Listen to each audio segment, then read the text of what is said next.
I just think Andrew's gotten to a place where he's confident in what he's capable of doing, and he's trying his best to do it, in a way that's most effective for the team.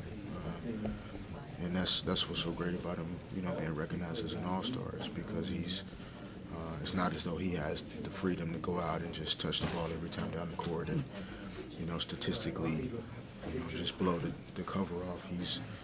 He's doing it in a way where it's helping his team win and have success, and he's separating himself as one of the top big men in the game. Other questions, sir? How are you, sir? Good, sir. How are you? Good. Good to see you. You too. What do you make of the last 2 days? Just, a tough loss last night. Kobe says what he says. Mitch says what he says today. How do you process all of this? I didn't really hear Mitch put a Mitch's statement comments, out so saying basically I can't guarantee anything, but, no assurances that nobody's going to get moved, anything Right. like that. yeah. Well, In it's response to last night. right. Yeah, I don't know if I'm surprised or have a response really to it. I mean, that's kind of one of the things that come with our profession, and as great as it would feel to be able to know you're gonna possibly be somewhere for a certain amount of time, or for your contract or your whole career, whatever. It's just not necessarily the reality of what we do. So, a lot of it is, really falls back on us, just as a group and as players, to, whether it's Powell or Kobe or whoever it is on our team that, has comments or situations that kind of isolate them. It's our responsibility as a team to surround that guy and surround all of our guys with,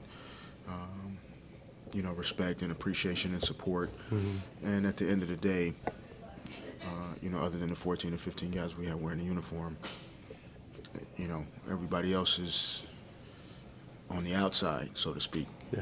Our success and what we're going to do as a team and accomplish as a group lies on the players at the end of the day. And we can't put it off on our coaches. We can't put it off on management. We can't put it off on the condensed schedule. We just have to continue to hold ourselves accountable, and, Powell will be fine, and we'll be fine as a group. And we feel like we have the pieces to be not just a good team, but a really good team. And so, we just have to keep pushing and moving forward. At the beginning of the season, Kobe was, at least in his public comments, was emphasizing just the need to put all the uncertainty as far as the roster changes to the side, focus on the task at hand.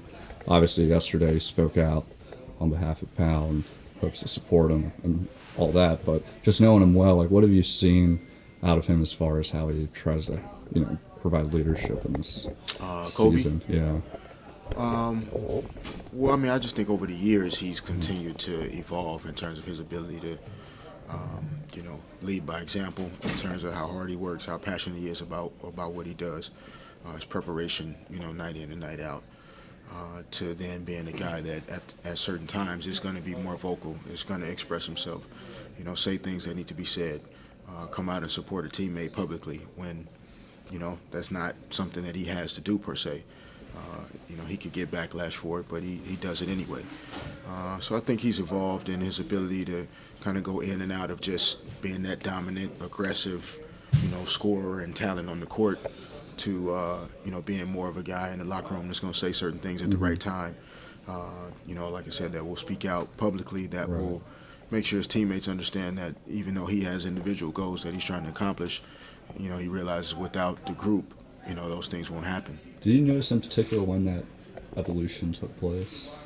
I mean, I've seen it for years, but I think, after whatever you want to call it, 04, where everything just kind of dissipated or fell apart or broke apart, I think he was forced into a role where for the first time in his career, he had to lead, and he had to be the guy. There wasn't Shaq, there wasn't Phil Jackson for a couple years, so it was really just him. And so I think during that period, he recognized that he had to do things a little bit differently, not because the way he was doing it before was bad, but, Shaq was a leader. I was a guy that would say some things in terms of leadership. So so Kobe could just do his thing. And I just think over the years he's found a good balance, to being the type of leader that we needed to be and have success still. When there's been signs, between the trade that didn't go through at the beginning of the year and then acknowledgments from the front office that they could be looking to make more changes, how hard, if at all, does that make it to try to grow together as a group when the group could be disassembled?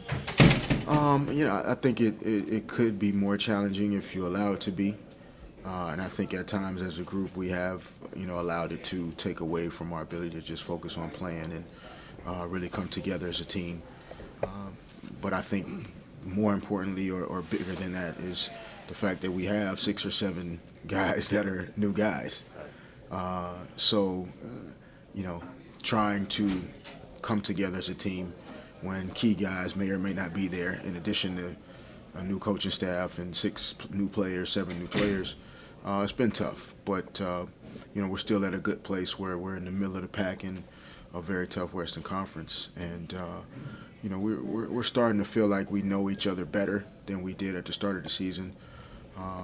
But like I stated earlier, regardless of all those things, it's on the nameplates in this locker room. That's what it's going to be about, and we're just going to keep working hard to figure it out.